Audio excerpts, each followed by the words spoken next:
Você precisa equilibrar o fluxo de caixa da sua empresa e, de quebra, aumentar o seu faturamento? Então presta atenção nesse vídeo. Vou começar contando um case do Viva Real. Quando eu entrei no Viva Real, eu entrei para atuar dentro do comercial.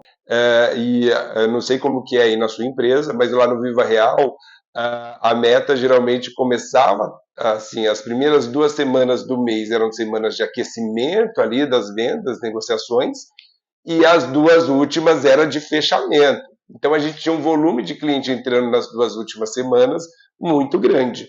Só que o que acontecia? Lá no Viva Real, existia uma condição que o pagamento da primeira parcela do cliente era com 15 dias. Então, se a maioria dos clientes entravam na terceira e na quarta semana, a gente tinha um volume no fluxo de caixa muito grande na primeira e na segunda, e a empresa ela ficava com um caixa ali meio desassistido na terceira e na quarta, porque não entrava muitos clientes nas primeiras semanas, né? Então, com 15 dias, ficava sempre essa troca. Um período estava fechando cliente, outro período estava entrando dinheiro. Um período estava fechando cliente, outro período estava entrando dinheiro.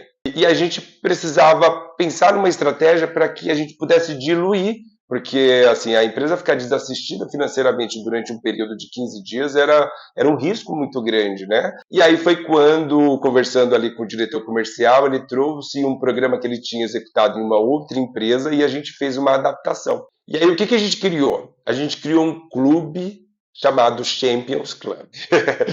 A gente se inspirava nessas coisas de Champions League, essas coisas assim, bem, né? Porque o comercial ele gosta dessa coisa de status e tudo mais, diferenciação. Então a gente pensou muito nessa estratégia de diferenciação. E para entrar no clube, então a gente pegou aquela meta que antes a gente olhava mensal, a gente dividiu ela por semana, não mudamos nada da meta, a gente só passou a olhar semanalmente e colocamos como regra que essa pessoa de vendas, para que ela entrasse no clube, ela tinha que atingir aquela meta de 6 contratos por semana consecutivamente durante 10 semanas. E aí, então, esse clube de vantagens, ele tinha categorias, ou seja, além de as pessoas se diferenciar, dentro do clube ainda existia 4 níveis diferentes de perfil e cada um tinha suas vantagens. Então, primeiro, assim, para você entrar no clube, tinha que bater 10 semanas consecutivas sem bater na meta toda semana. Aí você a pessoa entrava na categoria bronze. Depois, quando ela batesse mais 10 semanas, né, totalizando 20, ela entrava na categoria prata. Depois, com mais 10, ou seja, 30 semanas, ela entrava na categoria ouro. E totalizando 40 semanas, né, entrava na categoria diamante. Cada uma dessas categorias tinham brindes diferentes. Então, na categoria bronze, ela já entrava recebendo uma camiseta, e tinha algumas outras coisinhas que a gente entregava ali, né? Quem era prata ganhava uma mochila, então as pessoas já se disputavam pela mochila, assim, era uma coisa que gerava muito valor. A ouro, eu não lembro exatamente o que era o prêmio que a gente dava, e a categoria diamante é o que tinha o maior prêmio, que era um vale viagem de R$7.500 da CVC. Então, assim, e o legal desse programa era que era um objetivo que a pessoa não estava competindo com os outros, ela estava competindo com ela mesma. E acho que isso é um aspecto muito importante de um programa de motivação. Você tem que tomar cuidado para você não criar um programa de motivação que você crie uma disputa interna. No fim das contas, porque você resolve um problema e cria outro. Porque essa disputa interna tem gente que não sabe perder, e aí você sabe como que é. Nesse caso, se a pessoa perdesse, ela está perdendo com ela mesma, né? Ou seja, todo mundo, se batesse a meta daquele jeito, tinha condições de ganhar o Vale Viagem de R$7.500. Só que era difícil, porque se manter 40 semanas batendo a meta, era muito difícil. Só que a gente tinha também, claro, a gente sabe, tem uma semana, sei lá, a pessoa tem uma dor de barriga, ficou doente, não está muito bem.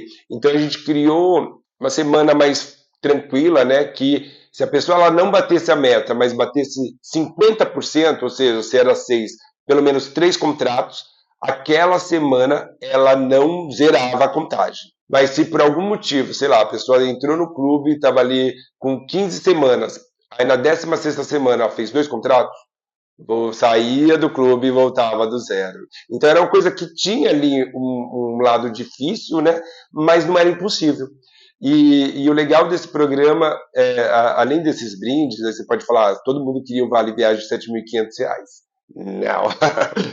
O Vale Viagem era tipo chamariz, mas o que fazia a diferença mesmo é que os participantes do clube tinham ações surpresas, que eram planejadas por quem?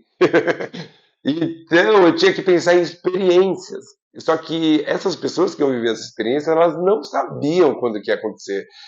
Às vezes a gente direcionava, assim, quando a gente estava no mês que tinha um resultado muito difícil, a gente falava, ó, vamos criar uma ação surpresa daqui, sei lá, 3 semanas.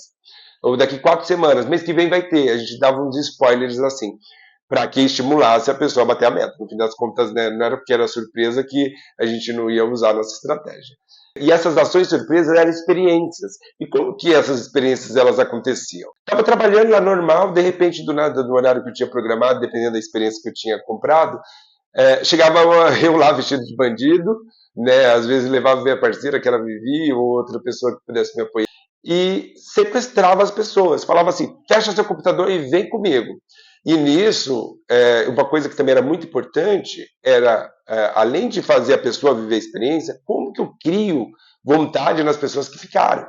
Né? Então, a gente tinha uma página lá de comunicação interna, então eu ia mostrando, fazia o sequestro, já ia gravando com o meu celular. Falava, ó, sequestrando fulano de tal, vai viver uma experiência X. Aí depois descia, tinha um táxi lá esperando, a gente, ó, estamos entrando dentro do táxi, só dando spoilers, assim, pequenos. Aí às vezes eu gravava dentro do táxi quando eu ia com alguém, o que você acha que você vai viver? E aí mandava o spoiler do que a pessoa e como que ela estava se sentindo. Ia mostrando pequenas partes ali do que estava acontecendo. Mas eu ia gravando, claro, um conteúdo ali todo. E por que isso era importante? Porque o sucesso dessa ação, ela veio primeiro de ter essas categorias, de ser algo que diferenciava e está conectado com o perfil das pessoas, de ter as ações surpresas. Mas a estratégia de comunicação ela era tão importante quanto todos esses prêmios, porque o fato de lá na hora eu ir pegando, sequestrar as pessoas no meio da operação, isso já era um impacto. Depois eu ir mandando picados, né, spoilers do que estava acontecendo, já era outro impacto, porque a pessoa estava trabalhando lá, pensando, o que será que a pessoa está vivendo e fechando o contrato. Aí depois, essa pessoa ela voltava para o escritório, né, terminando a ação, e ela contava com toda aquela euforia o que ela tinha vivido para as pessoas, então já gerava outro impacto.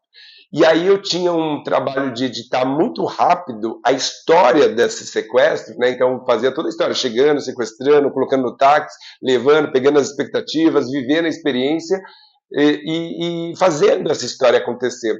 E isso tinha que acontecer, tipo, no máximo 1 ou 2 dias depois, porque estava muito quente. Então esse match de ver acontecendo, pegar os spoilers, ouvir o que a pessoa sentiu, como que ela se sentiu, e depois contar a história completa, era o que motivava depois, logo na sequência, outras pessoas a querer entrar no clube. Então, era uma ação que era muito legal, era uma ação que começou com um budget mínimo, a gente começou com um almoço no Outback e terminei com a viagem no Rio de Janeiro com 15 pessoas, ou seja, era um budget de 1.000 que foi para 15 mil, e que deu muito resultado. E a gente conseguiu atingir o resultado que a gente esperava, de equilibrar o fluxo de caixa, e a gente conseguiu validar a hipótese de que a gente conseguia aumentar o volume de contratos, antecipando ali a motivação das pessoas para fecharem também nas primeiras semanas. Porque tudo aquilo, aquela energia, ela ficava durante algumas semanas, assim. Então era muito gostoso o sentimento que gerava nas pessoas. Foi um dos melhores programas que eu já criei na minha vida, um dos que eu sentia mais satisfação de fazer dentro da área. E ali eu acho que eu fui entendendo o meu propósito com relação a trabalhar atuando com pessoas, sabe? Então é muito bom, assim, poder fazer esse tipo de coisa. E você, como líder, tem a oportunidade de fazer e sentir tudo isso que eu estou dizendo para você que eu senti. Bom, você viu que para resolver um problema como esse exigiu criatividade e bastante experiência, né? Por isso que, como business partner sob demanda, você pode me chamar para ajudar a entender como que a gente pode mexer a engrenagem de pessoas para resolver os seus problemas do negócio. Não é só sobre aumentar vendas, mas sobre desenvolvimento, comunicação, people analytics, entre outras coisas que podem ser a chave para solucionar os seus problemas atuais. Então, se precisar de ajuda, é só me chamar.